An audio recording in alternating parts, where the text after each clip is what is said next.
Boa noite a todos.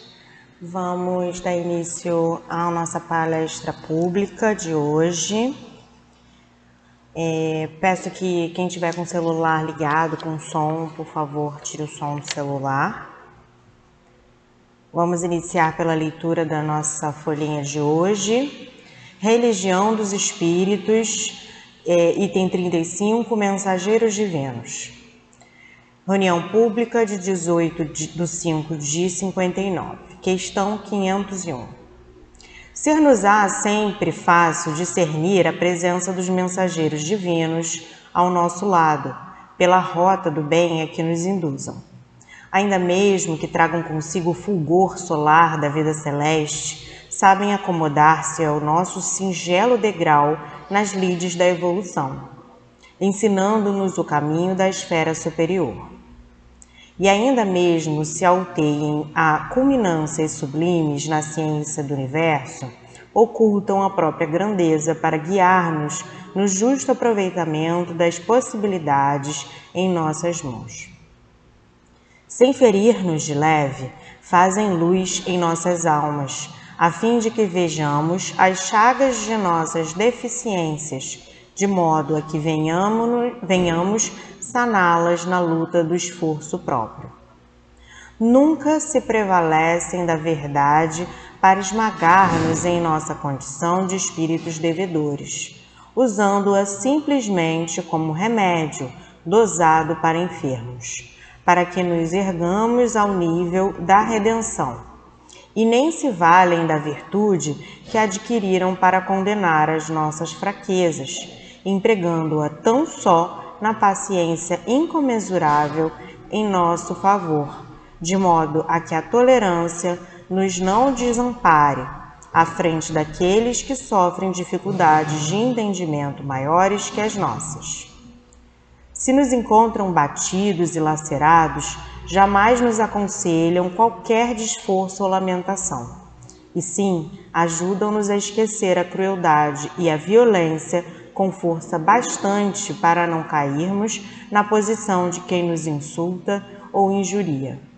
E se nos surpreendem caluniados ou perseguidos, não nos inclinam à revolta ou ao desânimo, mas recompõem as nossas energias desconjuntadas, sustentando-nos na humildade e no serviço com que possamos reajustar o pensamento de quem nos apedreja ou difama.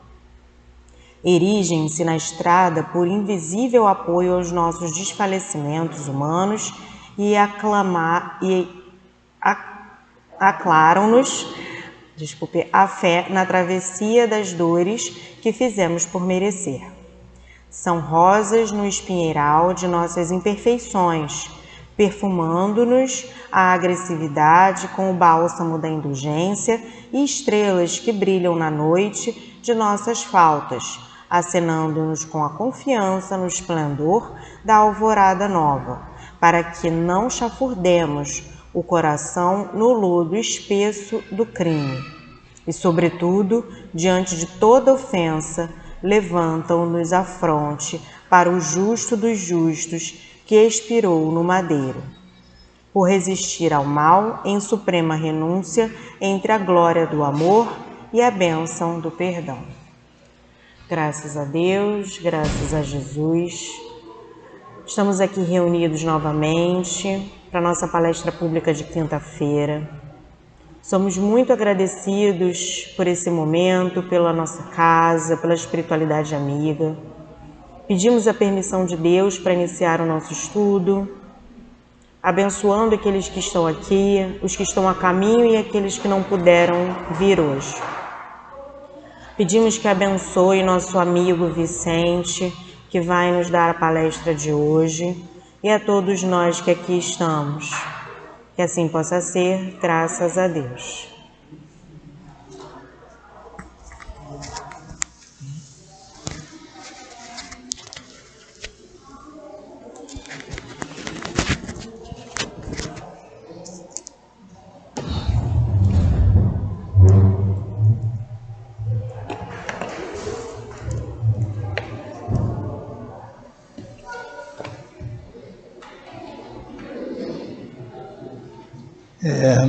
muito boa noite a todos. É bom estar aqui de volta mais uma vez nessa casa co-irmã, que sempre dá essa oportunidade de trabalho para a gente, né? É uma casa que de longa data a gente tem um relacionamento bom lá com a casa de onde eu venho, né? Com a União Espírita José o Carpinteiro. Então a gente fica muito satisfeito e pelo menos de vez em quando poder estar aqui trabalhando, contribuindo um pouquinho, né? Então hoje nos foi pedido para a gente falar sobre a escala espírita, que está lá no Livro dos Espíritos, da questão 93 até a questão 113. É um tema bastante interessante, porque eu lembro que quando eu tomei contato com a doutrina espírita pela primeira vez, lá no ano de 1996, se eu não me engano, até aquela data então, eu não conseguia nem ouvir falar em espiritismo, sabe? Eu era inimigo ferrenho. E eu tomei contato com a doutrina pela primeira vez por motivos outros que não vêm ao caso aqui. Mas o meu primeiro contato foi de uma pessoa que me emprestou um livro para ler, mas um livro assim que eu desaconselho para quem esteja chegando na doutrina, porque trazia coisas muito pesadas, né? Era um livro que relatava as consequências de um espírito que cometeu muitos equívocos quando encarnado, e tudo que ele estava passando na espiritualidade, né? E a gente sabe que nem sempre são situações agradáveis. Então, para quem não conhece a doutrina e chega assim pela primeira vez e já começa por uma literatura desse tipo, é um pouco chocante, né? Mas resolvi insistir.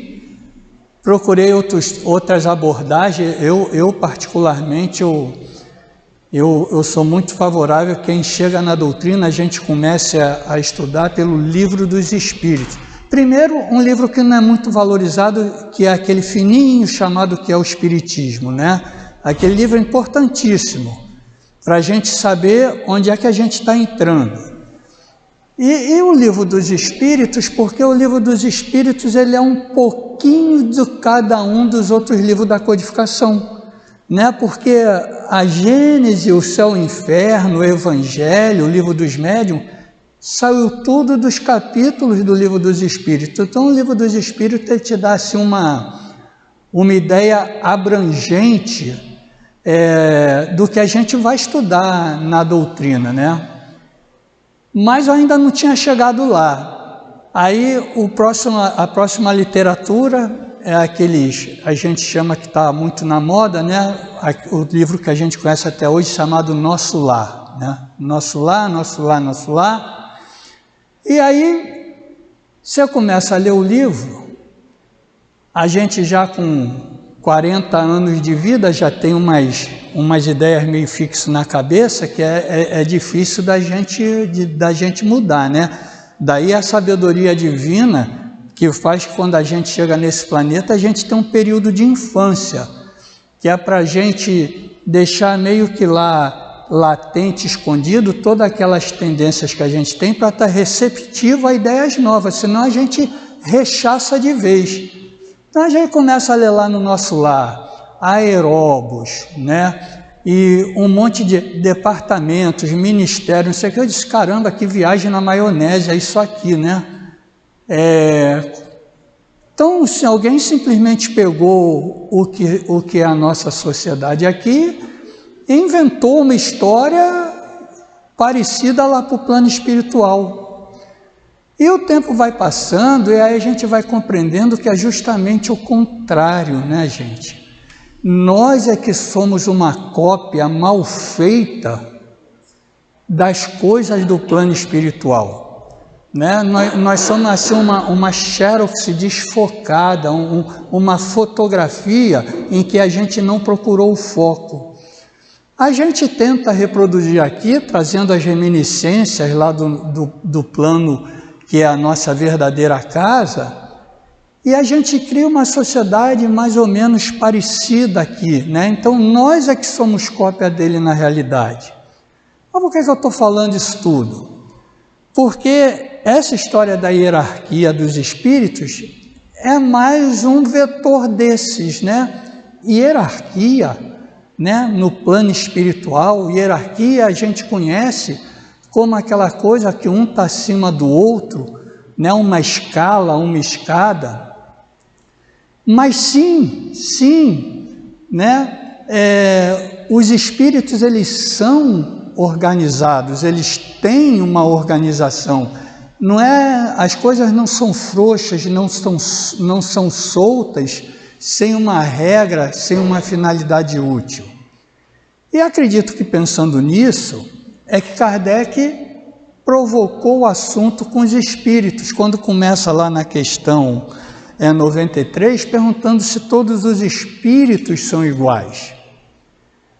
E os espíritos respondem para a gente que não são iguais.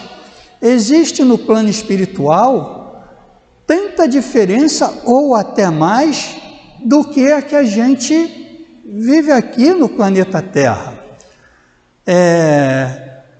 Simplesmente porque quando a gente desencarna, gente, o plano de lá somos nós, com a única diferença que a gente não tem mais o corpo material. Então o plano espiritual é formado por nós. E nós, quando desencarnamos, a gente não se modifica simplesmente porque desencarnou.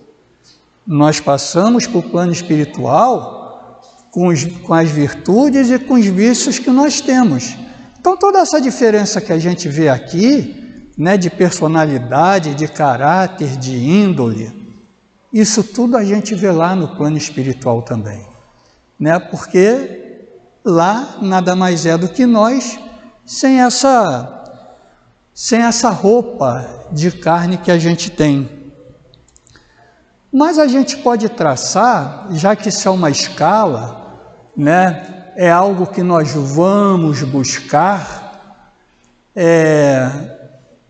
não seria justo se todos nós não tivéssemos o mesmo ponto de partida e as mesmas chances, né? Imagina, numa corrida de atletismo, numa corrida de 100 metros, se um corredor sair 10 metros à frente, aquela corrida já não está valendo mais nada, porque não houve uma igualdade de condição. Deus, na sua infinita sabedoria e bondade, o que é que Ele fez? Criou a todos nós simples e ignorantes. Então o nosso ponto de partida é o mesmo de todos nós partimos da mesma condição igualzinho. Então isso é uma coisa que a gente precisa ter em mente para quando a gente chegar lá no fim do estudo de hoje, a gente saber qual é a importância da gente conhecer essa escala espírita, que a gente vai conversar um pouco ela, inclusive sobre os detalhes de cada uma, as peculiaridades. Então o primeiro ponto é esse, né? Partimos todos do mesmo lugar. Segundo ponto, não há saltos na movimentação dessa escala. Eu não estou hoje num determinado degrau esse que para eu estar ali eu preciso de ter algumas características, um determinado perfil. Não é de uma hora para outra que eu passo para um outro degrau acima que requer outras características, outro perfil. Não é assim como um botão de luz que a gente liga e desliga. Se dá gradual.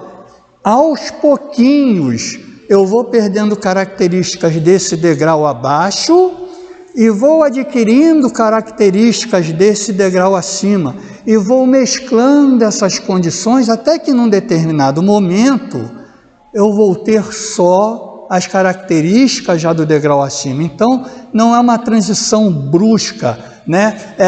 É como a noite e o dia, né? Não escurece de repente, né? A luz vai indo embora, daqui a pouco está de noite. Aí vem a noite, a madrugada, aí começa a clarear, daqui a pouco está de dia. Então é assim que se dá essa movimentação dentro dessa escala, de onde nós partimos todos do mesmo ponto.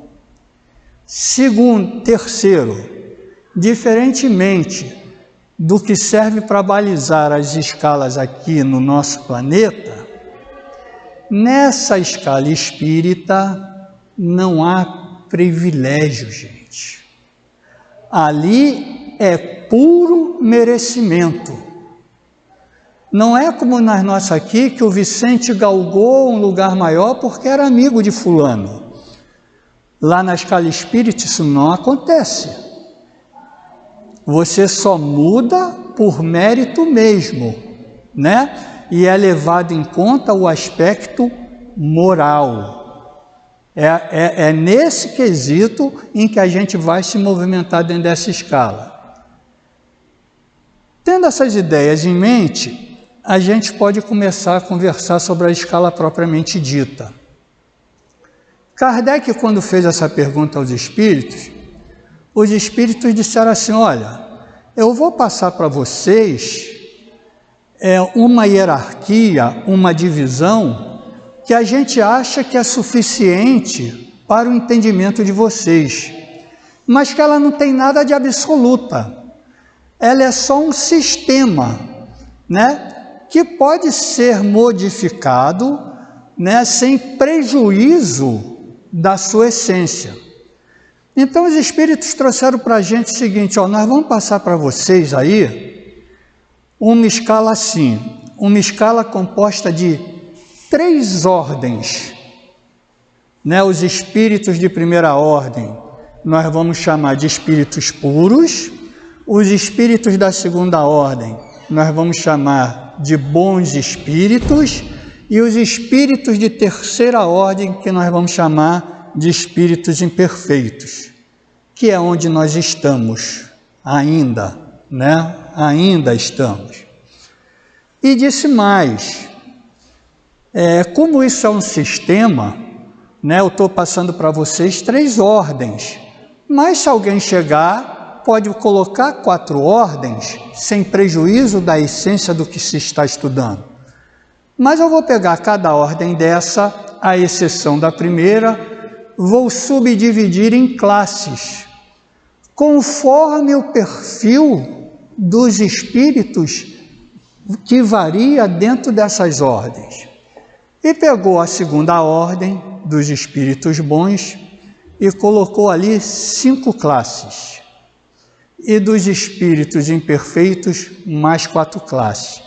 Então, o que a gente vai dar uma palhinha agora, para a gente conhecer, claro, gente, isso aí a gente não tem que decorar, e nem vamos, né? A gente precisa saber que existe, né? A gente precisa saber para que existe, como funciona, e é bom a gente ter pelo menos ouvido falar do que é o perfil de cada ordem e cada classe dessa classificação, porque a gente vai ver lá no final onde é que entra a importância disso, por que a gente precisa tomar conhecimento. Aliás, se está na codificação é porque é útil, né? Porque a gente sabe que o codificador não fazia perguntas por fazer, as perguntas dele tinham uma finalidade. Então, vamos propriamente entrar agora, vamos dar uma palhinha sobre qual é o perfil de cada ordem e o perfil de cada classe dentro da ordem a qual ela está vinculada. Então, começam lá os espíritos, eles falam assim, lá na escala de espírita. Vamos lá, vamos começar por aqueles que a gente tem mais familiaridade, né? Que são os imperfeitos, porque somos nós, né? Então a gente não vai estar falando aqui de nada que a gente nunca viu, nem nunca presenciou. Então ele fala lá para a gente, ó, os espíritos imperfeitos, nós, quais são as características gerais dele? Predominância da matéria sobre o espírito. A gente tem alguma dúvida disso? Que nós damos, infelizmente, ainda valorizamos mais a matéria do que as coisas do espírito? Se a gente parar para refletir, será que quando eu quero alguma coisa, uma do plano espiritual, um valor espiritual e a outra material, será que eu emprego os mesmos esforços para conseguir essas coisas? Ou eu me pego em flagrante empregando um esforço muito maior para conseguir as coisas materiais, e quando as coisas espirituais eu faço corpo mole. Vocês querem ver um exemplo clássico disso, gente? A gente começa a frequentar uma casa espírita, a gente tem filhos, o que a gente faz com os filhos? A gente traz para evangelização, não é? Então, geralmente uma vez por semana, 3, 4 horinhas, a gente leva o moleque lá para evangelizar. Muito bem. Aí num dia, vamos dizer que é sábado de manhã, num dia acordo um sábado de manhã, aí eu vou lá chamar o moleque, olha, vamos acordar aí que está para ir na evangelização.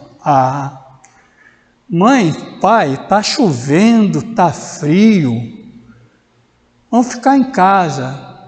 O que a gente faz? A gente aquece, não é o que a gente geralmente faz, gente? Agora, se for num dia da escola comum, a gente aquece, levanta daí, menino, e vai se vestir que você vai se atrasar para a escola. O que a gente está fazendo, gente? Por que ir para a escola, que dá a formação material, é mais importante do que ir para a evangelização, que vai dar a formação moral? Por que é mais importante? Por quê? Eu não vejo mais importância nisso, né? Porque a evangelização forma o ser. E a escola vai nos formar para o ter. Ali nós vamos adquirir conhecimento para ser bem-sucedido na vida, mas o caráter, ele é formado na evangelização. A gente não dá valor. Então, sim, nós damos prevalência às coisas da matéria sobre a dos espíritos, sobre a do espírito. Aí ele continua, propensão ao mal, a gente tem isso? Tem? Ignorância, orgulho, egoísmo e todas as más paixões que lhes são consequentes. Olha aí, gente, a gente está lá no chão da fábrica, a gente está lá na base da pirâmide, a gente tem muito caminho para percorrer. Tudo isso, essas características que a gente está vendo aqui, a gente vai ter que dar um jeito de perder isso. Nós vamos ter que correr atrás para perder isso aqui, se é que a gente quer avançar na escala. Aí ele prossegue, ó. Nós temos a intuição de Deus, mas não compreendemos. Também é verdade. Nós temos a intuição de que existe algo acima de nós, criador de tudo que não é obra do homem, mas a gente não compreende a sua essência, porque se a gente compreendesse, a gente estava seguindo as orientações dele, e a gente não segue as leis divinas, a gente se desvia, é porque a gente ainda não está entendendo, não está compreendendo esse ser que a gente sabe que existe, mas que a gente não se aproxima dele ainda. E vão outras as coisas aqui que ele fala, ó. Dentro disso aqui, ele diz que nós nem todos somos essencialmente maus, né? Mas ainda somos muito levianos, zombeteiros, né? E é dentro dessas outras características que ele vai nos agrupar em classes. E são interessantes essas classes, olha só. Ainda agora falando das classes desses espíritos imperfeitos, que a gente viu a característica geral dele, que são essa: preponderância da matéria sobre o espírito, propensão ao mal, muito egoísmo, muitas paixões ruins. E dentro desse conjunto, desse perfil que é comum a todos, que está dentro dessa ordem, ele começa a fazer uma subdivisão de acordo com outros perfis menores, mas ainda dentro dessa classificação. Então ele vem falar dos espíritos impuros. Quem são esses espíritos impuros? São aqueles inclinados ao mal, de que fazem objeto de suas preocupações. Como espíritos, dão conselhos pérfidos, insuflam a discórdia e a confiança e se mascaram de todas as formas para melhor enganar. Apegam-se às pessoas de caráter bastante fraco para cederem às suas sugestões, a fim de induzi-las à perdição, satisfeitos por poder retardar-lhes o adiantamento, fazendo-as sucumbir nas provas por que passam. Olha só, gente. Olha só a característica do que é considerado impuro dentro dessa terceira ordem. São aqueles obsessores,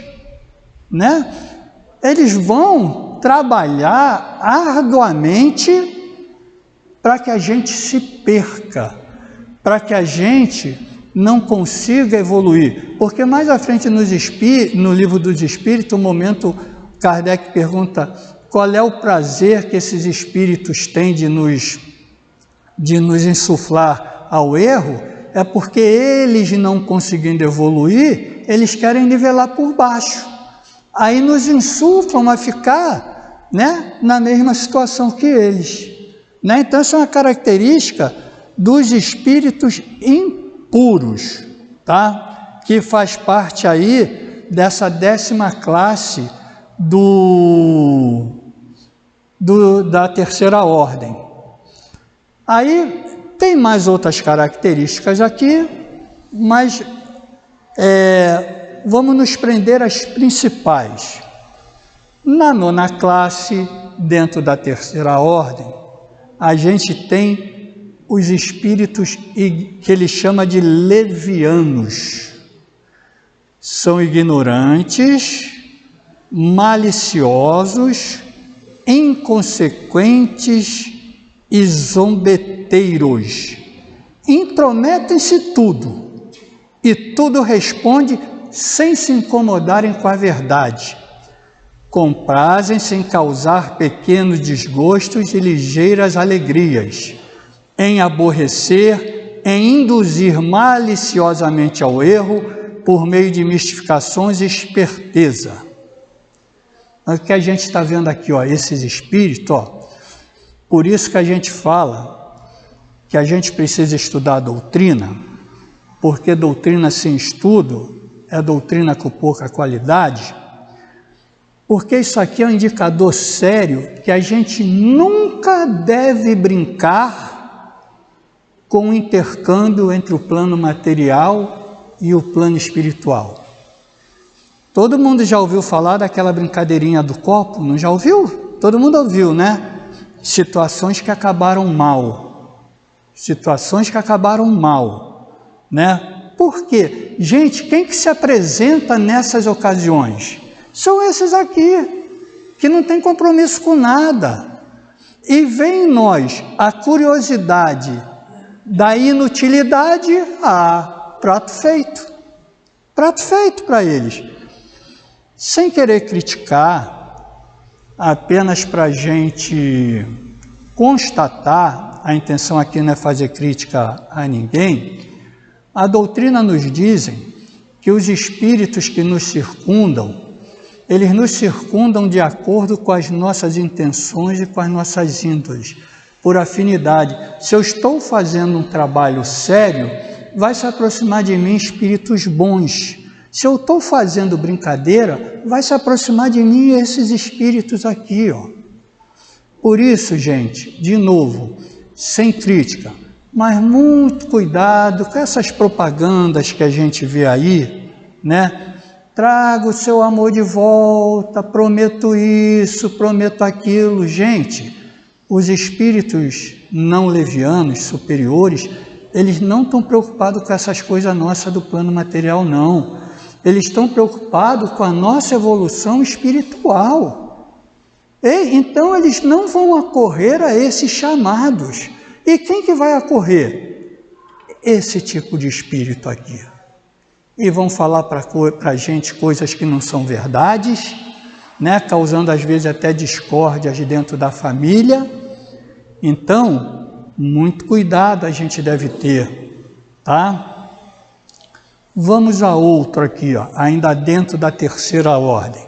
Espíritos pseudo-sábios, pseudo-falso, né? Sábios, falsos sábios. O nome já diz, né, do que a gente vai tratar aqui. Seus conhecimentos são bastante amplos, mas acreditam saber mais do que realmente sabem. Então, o que vai acontecer? Se eles acham que sabem, eles vão dar pitaco até em assuntos que eles, na realidade, não dominam. Não dominam. E vai nos induzir ao erro, né? Porque vai estar falando de coisa que não conhece e vai induzir a gente a errar.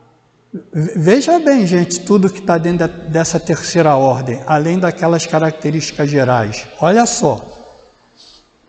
A sétima classe, os espíritos neutros.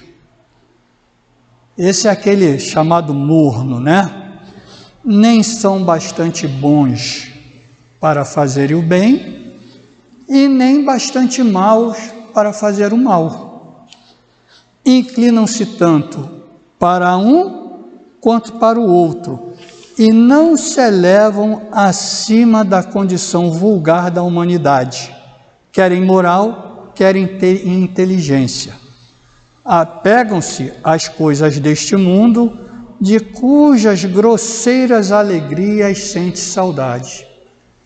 Então é aquele que é indiferente, né? Gente, olha, aqui para nós, tá? A indiferença acho que é uma das piores coisas que pode ter, sabe? Eu às vezes digo assim, eu prefiro ter uma solução ruim do que ficar numa indefinição. Porque você, quando está com uma situação ruim, você pelo menos sabe o que procurar, o que tem que fazer para sair daquela situação. Agora, você, quando está indefinido, eu acho que é uma opinião minha, tá, gente? Eu acho que é muito pior. E então esses espíritos se colocam nessa situação. E mesmo sendo neutro, diz assim, Vicente, olha, ele não faz o bem, ele não faz o mal e não faz o bem. A doutrina ensina para a gente o quê? Que quando a gente tem a oportunidade de fazer o bem e não faz, na realidade, nós estamos fazendo o mal, né? Então, não fazer o bem já é um mal. Então, essas são as principais características. Esses espíritos, além daquelas características gerais, eles têm essas características aqui que a gente está falando, né? E os espíritos os agrupam dessa forma para o nosso entendimento, né? Para que a gente possa ficar esperto, né? Porque quando a gente está numa casa espírita e a gente está se propondo ao trabalho, a gente está no intercâmbio direto com o plano espiritual. E a gente, quando vai fazer alguma coisa, a gente precisa saber o que está fazendo, né? Já pensou, se um médico entra numa sala de cirurgia e vai abrir um paciente sem antes ter estudado anatomia e o que fazer? A gente vai dar ruim, né? Como diz. Então, a gente não pode, né? A gente não pode ficar alheio a esses alertas que é trazido para a gente. Aí a gente vai sair dessa segunda ordem, dessa terceira ordem, dos imperfeitos, nas quais nós estamos, muitas dessas características aqui a gente tem, né, gente?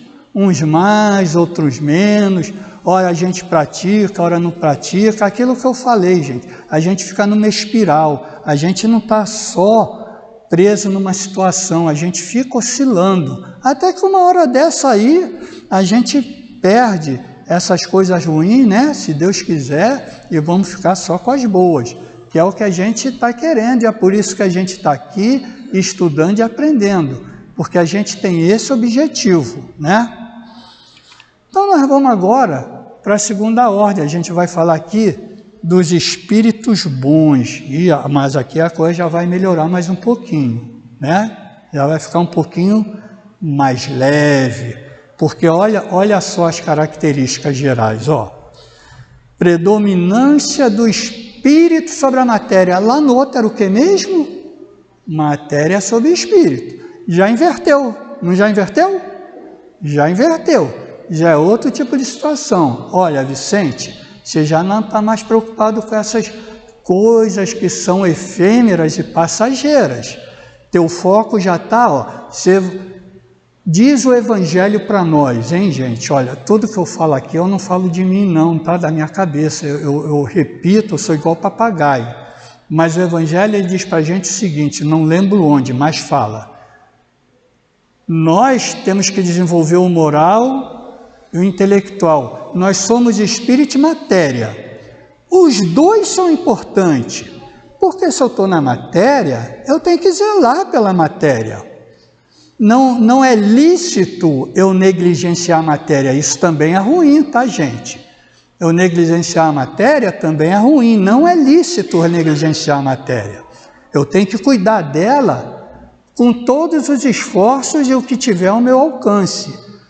Porém, e aí que está lá no Evangelho, porém, quando os interesses das coisas do Espírito colidirem com as coisas da matéria, escolham as coisas do Espírito, não sou eu que estou falando, tá, gente? Aqui, ó, predominância do Espírito sobre a matéria. A evangelização para nós, nesse ponto aqui, já vai ter outro peso. Não vai poder dizer assim, estou com sono, está chovendo, estou com frio, a gente, então fica aí dormindo. Aí não vai mais fazer isso. Porque é importante a formação do ser. Já começa aí a diferença já gritante de uma ordem para outra. Desejo do bem. Os bons espíritos já têm o desejo do bem. Lembra aquilo que a gente leu lá atrás no outro? Né? Que a gente fica procurando o tapete do outro para puxar, né? Que a gente quer desestabilizar o outro, propensão ao mal, propensão ao bem. Suas qualidades e poderes para fazer o bem estão em relação com o grau de adiantamento que hajam alcançado. Uns têm a ciência, outros a sabedoria e a bondade. Os mais adiantados aliam o saber às qualidades morais. É o melhor dos mundos. É o melhor dos mundos. Porque quando eu tenho saber, eu sei fazer. E se eu tenho qualidade moral, eu só vou fazer para o bem. Né? Porque às vezes eu posso saber fazer, mas se eu não tenho moralidade, eu vou fazer mau uso daquilo que eu tenho na minha mão. É o caso da faca. Uma faca é bom ou ruim, gente? Depende. Se eu usar ela cortar carne, cortar pão, passar manteiga, ó, legal. Mas se eu pegar ela para ferir o meu companheiro, ó, o problema não está na faca. Mas se eu sei, já tenho a consciência de que eu não tenho que machucar meu companheiro e sei manusear uma faca, legal, porque eu só vou manusear ela para o bem. Então, é o melhor dos mundos, aliar o saber ao desenvolvimento moral, o melhor dos mundos, né? Não estando ainda completamente desmaterializados, ó, olha aí, ó, ainda não estamos totalmente desmaterializados, mas já caminhamos bastante da condição anterior. Conservam mais ou menos, segundo sua categoria, os traços da existência corporal, quer na linguagem, quer nos hábitos, entre os quais se encontram mesmo algumas de suas manias. De outro modo, seriam perfeitos. Se eles ainda não tivessem alguma coisa de materialidade, já estaria lá nos de primeira ordem. A gente pode mais ou menos dizer que isso aqui é quando a gente estiver já lá caminhando bem lá naquele tal do mundo de regeneração que a gente diz que está esperando aí, né? Que é um outro engano, que o mundo não vai vir para a gente não, gente. Nós vamos fazer o mundo, tá? O mundo de regeneração não vem até nós, não. Nós é que na nossa mudança, no nosso caminho aqui nessa escala, é que vamos transformar o ambiente que vivemos num espaço de regeneração. É onde já temos propensão ao bem, porém o mal ainda existe, porque não estaremos ainda de todo desmaterializados, mas já teremos caminhado bastante de onde nós estamos hoje, tá? Como espíritos sugerem bons pensamentos, desviam os homens do mal, do caminho do mal. Olha aí, ó, lá no outro a gente induzia para o mal, aqui desvia do caminho do mal, protegem na vida os que se tornam dignos dessa proteção e neutralizam a influência dos espíritos imperfeitos sobre aqueles que não se comprazem em sofrê-la.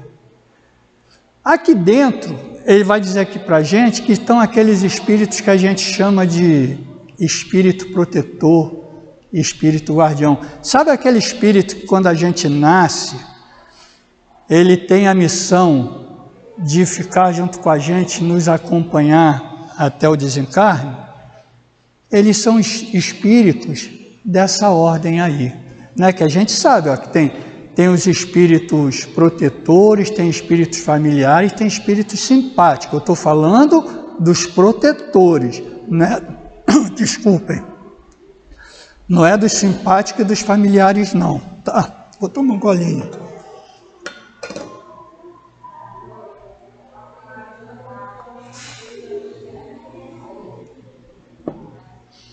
Então, vai estar aí nessa categoria esses espíritos que têm a missão de zelar por nós, tá? Já é um passo bastante legal de dar. Ele termina aqui dizendo justamente isso. A esta ordem pertencem os espíritos designados nas crenças vulgares pelos nomes de bons gênios, gênios protetores e espíritos do bem, tá? Aí vamos às classes. Dentro dessas características geral, quais são as classes que existem? Ó, quinta classe, até o nome já muda, né? Vem lá daquela coisa lá que a gente viu, ó, impuros, pseudo-sábios, aí já vem aqui, ó. A quinta classe, espíritos benévolos. Já muda até o título, ó, benévolos. Sua qualidade dominante é a bondade. Sentem prazer em prestar serviço aos homens e protegê-los, mas os seus conhecimentos são limitados. Progrediram mais no sentido moral do que no intelectual. Então são aqueles que a gente diria assim, né?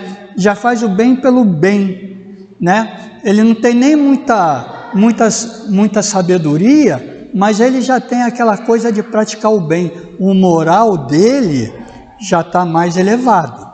São os benévolos. A quarta classe, espíritos de ciência ou sábios. Distingue-se especialmente pela amplitude de seus conhecimentos. Olha, o anterior é pela amplitude do moral, esse aqui é pela amplitude dos conhecimentos. Preocupam-se menos com as questões morais do que com as científicas, para as quais têm maior aptidão. Entretanto, só encaram a ciência do ponto de vista da utilidade e jamais dominado pelas paixões peculiares aos espíritos imperfeitos. Então esse aqui não tem um moral tão elevado quanto o anterior, o benévolo. Ele tem mais conhecimento científico, mas ele já não tem aquela tentação de usar as ferramentas que conhece para o mal, para uma atitude indevida. Terceira classe, espíritos de sabedoria. As qualidades morais de ordem mais elevada constituem o seu caráter distintivo, até aqui está igual ao benévolo. Sem possuírem conhecimentos ilimitados, são dotados de uma capacidade intelectual que lhes faculta juízo reto sobre os homens e as coisas.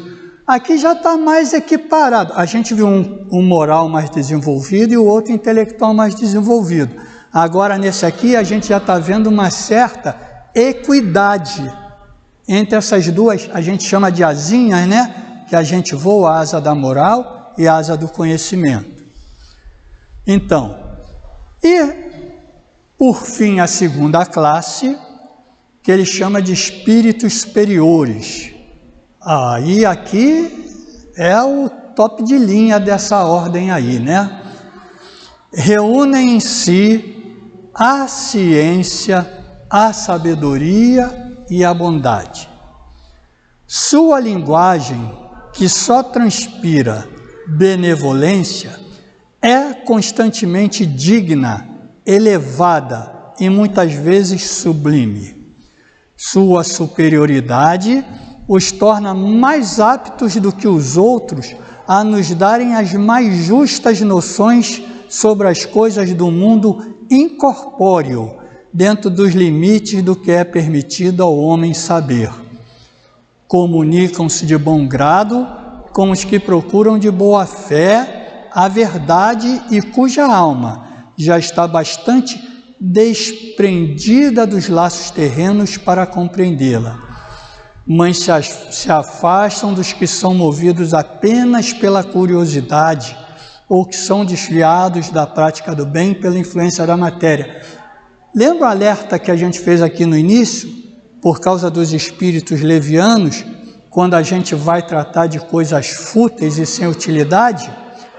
Esse tipo de espírito, ele está falando aqui, eles se afastam dessa situação. Não é que eles nos abandonam, é que eles dizem assim, ó, você não está querendo fazer uma coisa séria do jeito que eu quero.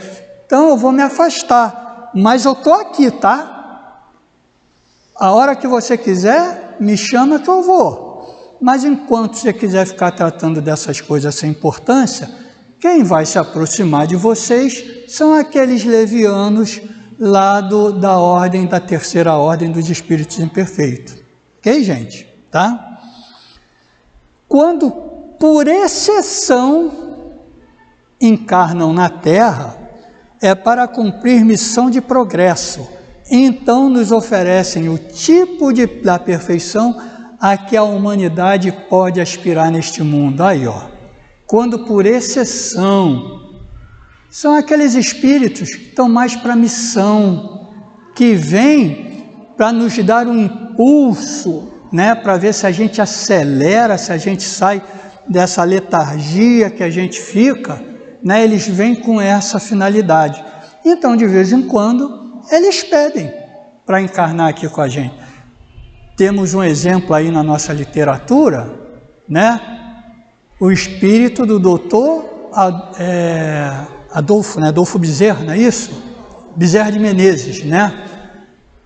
É um espírito que foi convidado a habitar mundos melhores e pediu para ficar ainda no orbe da Terra para nos ajudar.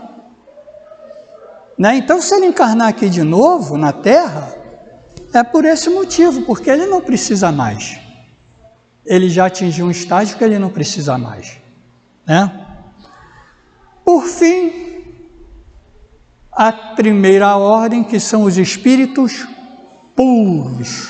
A gente conheceu um, né, gente? Não conhecemos? Jesus. Né? Foi o único que a gente tem conhecimento, o único espírito puro que botou os pés aqui no planeta da gente.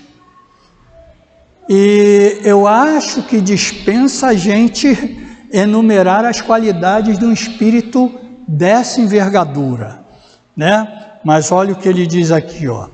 Nenhuma influência da matéria sofre, nenhuma superioridade intelectual e moral absoluta com relação aos espíritos das outras ordens. Com relação aos espíritos das outras ordens. Lembrando, é bom a gente fazer o parêntese, que perfeição mesmo só o Pai, tá? E é o próprio Jesus que fala isso. A perfeição do Pai nós nunca vamos alcançar, porque se alcançarmos, nós seremos Deus. Tá? Mas olha o que ele fala aqui, moral absoluta no que nos é possível atingir. É Jesus. E ele tem uma classe só, classe única. Percorreram todos os graus da escala, se despojaram de todas as impurezas da matéria. Tendo alcançado a soma de perfeição de que é suscetível a criatura, ao que eu falei aí, do que nos diferencia da perfeição divina, não tem que sofrer mais prova nem expiações, não tem mais. Não estando mais sujeito à reencarnação em corpos perecíveis, realizam a vida eterna no seio de Deus. Gozam de inalterável felicidade, porque não estão sujeitos nem à necessidade, nem às vicissitudes da vida material. E importante, essa felicidade, porém, não é a da ociosidade monótona vivida em perpétua contemplação. Olha só, hein? Então, nada daquela ideia de que atingiu aquele grau, vai ficar lá olhando os outros, tocando harpa, sentado lá num cantinho, tá? A alegria desse tipo de espírito é a mesma que Jesus mostrou para nós. É trabalhar pelo adiantamento daqueles que ficaram para trás. Aí está a grande alegria deles. Por isso que Jesus falou que não descansará enquanto não levar de volta ao redil a sua última ovelha desgarrada. Quem são essas ovelhas? Nós. Então a felicidade desses espíritos está em poder nos auxiliar, porque o que eles mais querem é nos ver desfrutar das mesmas situações que eles desfrutam. Olha a diferença de mentalidade, gente. Olha só. Aí a gente olha assim, caramba, tá longe a beça, tem é chão, né? Mas, gente, se serve de consolo, de quem depende a velocidade que eu vou andar nessa escala? De quem? De quem depende? Só de mim. Essa escala é dinâmica. Todo mundo partiu do mesmo ponto. Nós temos acesso a qualquer parte dessa escala, desde que façamos jus a isso. Porque, como a gente viu lá no início, não há privilégios. Há merecimento. A gente que fala tanto em meritocracia, não é, gente? A gente às vezes esquece que a meritocracia, ela envolve a gente partir do mesmo ponto em condições de igualdade. Senão a gente não pode avaliar quem mereceu, quem não mereceu. Por isso, a lei divina, diferentemente da lei humana, ela não peca nesse quesito. Ela não peca nesse quesito. Nós partimos realmente do mesmo ponto de partida, com as mesmas chances, com as mesmas condições. Vamos utilizar o nosso livre-arbítrio para decidir o que fazer. Conforme eu fizer melhor ou mau uso desse livre-arbítrio, eu vou caminhar mais depressa ou mais lentamente dentro dessa escala. E olha, gente, que quando a gente olha essa escala, é bastante promissor a gente estar lá na frente, né? Quem é que aqui não gostaria de estar num mundo mais feliz, gente? Quem é que não gostaria de estar sem os problemas da matéria, sem as vicissitudes da matéria, sem essas doenças que a gente conhece? Os espíritos dizem para a gente que os mundos superiores é tudo diferente. A infância é menor, a longevidade é maior, a gente não adoece como adoece aqui, né? Por quê? Porque nós temos outro tipo de mentalidade. A gente atingiu um outro grau de dar importância às coisas. Mas a gente ainda está meio iludido aqui com essas coisas do mundo, né? Achando que é bom, quando na realidade não é. A gente falou no início que nós somos cópia do mundo espiritual. Vê lá o que está escrito, o Livro dos Espíritos dizem, quando perguntam sobre nossas músicas, nossas artes, eles dizem que o que a gente acha que aqui é muito bom, não passa de um trabalho de estagiário comparado ao que existe no plano espiritual. Então a gente só está equivocado. A gente precisa mudar essa consciência, né, para verdadeiramente buscar essas situações melhores. Que a gente abre a boca e diz que quer buscar.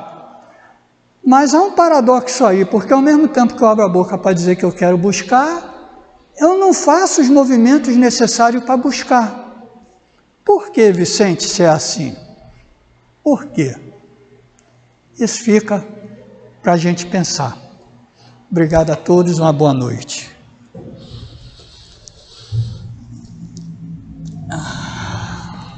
Deixa eu te devolver o microfone.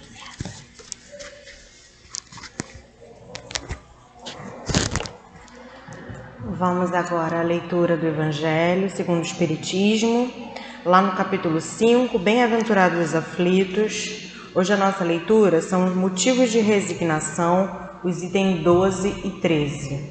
Apesar de serem só 2 itens, eles são bem grandinhos, então não dá para ler tudo.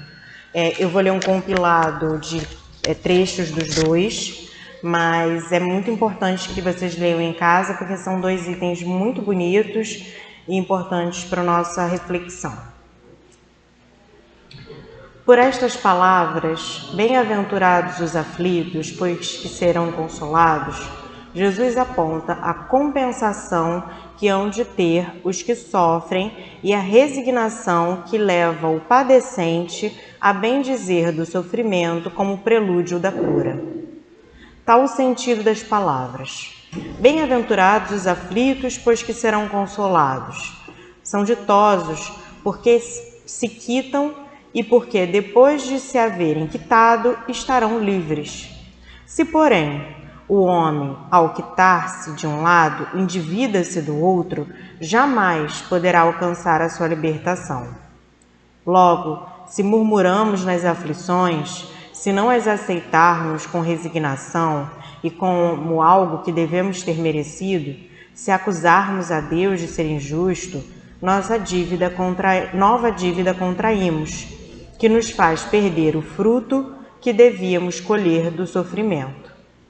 O homem pode suavizar ou aumentar o amargor de suas provas, porque o modo por que encara a vida terrena. O homem pode suavizar ou aumentar o amargor de suas provas, conforme o modo por que encara a vida terrena. Ora, aquele que a encara pelo prisma da vida espiritual, apanha num golpe de vista a vida corpórea.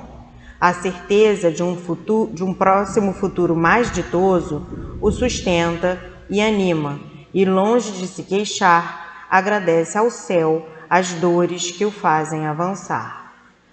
Vamos acalmar nossa mente, mentalizar em Jesus para o momento do passe.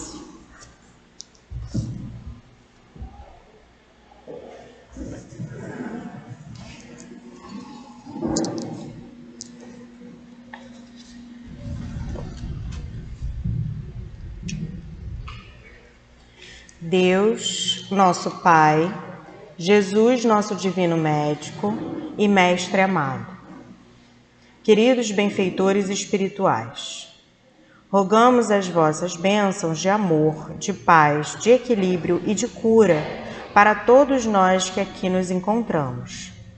Que os bons amigos espirituais encontrem em nossos corações a receptividade, a confiança e a sincera disposição para o bem, permitindo que possamos receber os recursos espirituais de que necessitamos. Que este momento de passe seja de renovação, fortalecimento e esperança, auxiliando-nos no equilíbrio do corpo, da mente e do espírito de acordo com a vontade divina. Que seja em teu nome, Jesus, em nome dos bons espíritos e, acima de tudo, em nome de Deus, nosso Pai, que damos início ao momento do passe. Graças a Deus.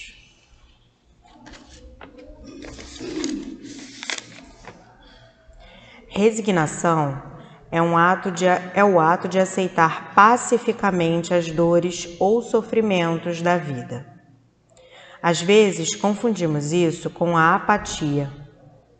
Entendemos que aceitar é o mesmo que nos manter parados, deprimidos, esperando pelo fim da prova. Mas aceitar não é sinônimo de desistência ou inércia. É receber de boa vontade aquilo que nos é oferecido. Não é fácil. A dor, por muitas vezes, é muito grande. Ou mesmo sendo algo banal, talvez já estejamos tão cansados das provas anteriores que já sentimos não ser possível suportar mais essa.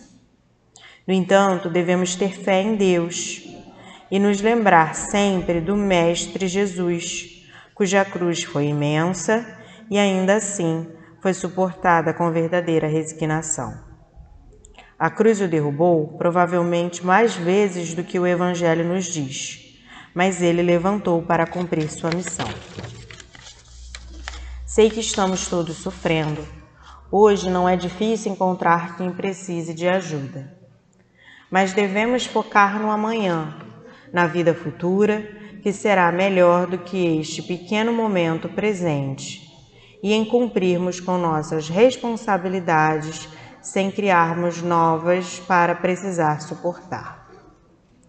Lembremos de nos distrair das nossas dores, não com nossos vícios materiais, mas com o alívio do espírito, que só pode ser encontrado no trabalho do bem, aquele que está em alinhamento com os ensinamentos do Cristo, em locais sérios, com verdadeiro propósito e sem nunca esquecer que o acolhimento do próximo é a maior prova de amor a Deus que podemos dar.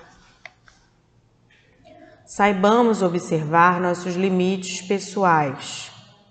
O amor a nós mesmos deve existir também, mas dentro dele que possamos fazer o bem, multiplicando nossas forças com a da espiritualidade do bem, nos conectando com o nosso Criador, o que só é possível aprendendo a amar as suas criaturas.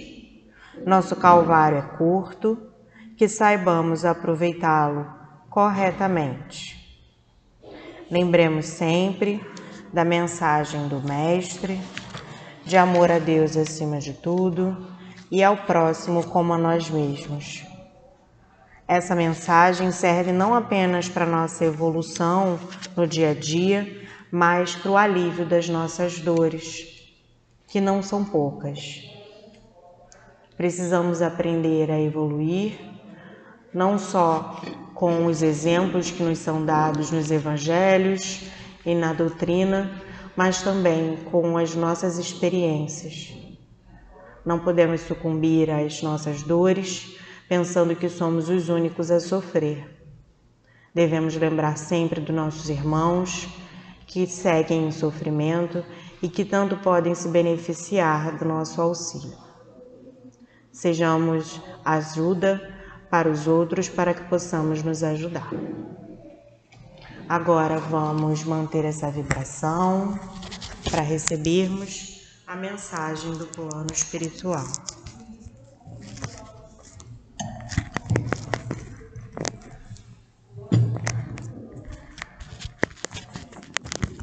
Por que se chora no mundo? Eu vou dar a explicação. Mal proceder do passado são as causas da aflição. E no mundo que é de expiações e provas, todos sofrem, uns mais, outros menos. Mas a doutrina aí está, fortalecendo o nosso espírito para que possamos aproveitar a encarnação e fazer aquilo que o nosso espírito necessita, que é se libertar de velhos hábitos do passado para adquirir as virtudes que nos são necessárias. Tem muita gente que sofre e que poderia ter atitudes nobres, trabalhando no bem, procurando ouvir a dor do seu irmão, acalmando uma criança, olhando para os nossos irmãos que já estão no fim da vida, que já passaram por dores e aflições, olhar para eles com carinho, porque todos nós estamos em processo evolutivo.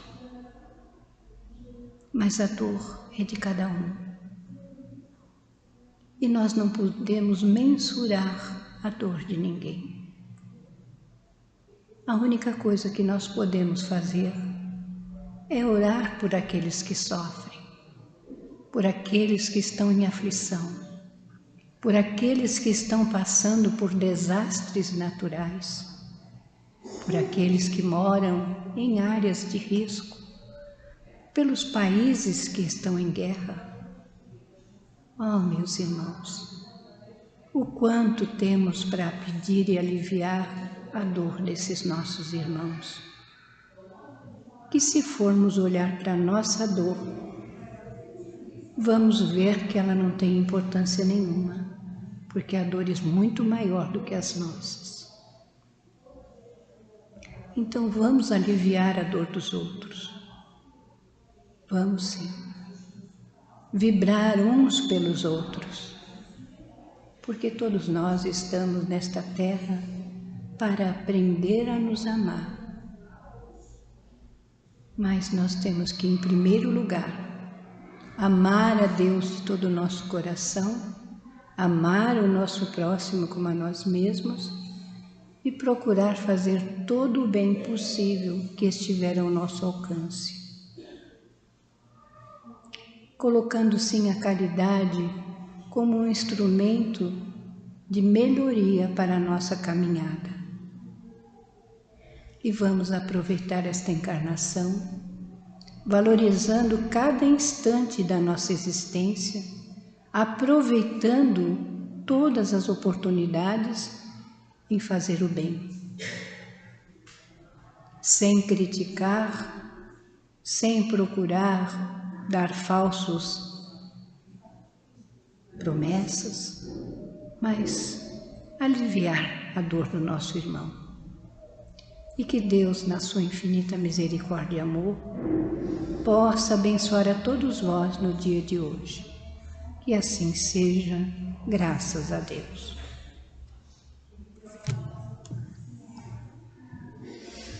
Graças a Deus, graças a Jesus, encerramos a nossa palestra pública de hoje. Muito agradecidos pela palestra do nosso amigo Vicente, pela mensagem do plano espiritual, pela presença de todos que aqui estão, com a esperança de que levemos essas mensagens em nossos corações, para as nossas semanas e nosso dia a dia. Pedimos a sua permissão, Senhor, para encerrar a nossa atividade de hoje e suas bênçãos para que nós possamos chegar em nossas casas em segurança, ter uma boa noite e uma boa semana, para que quinta-feira que vem aqui estejamos de novo. Que assim possa ser, graças a Deus.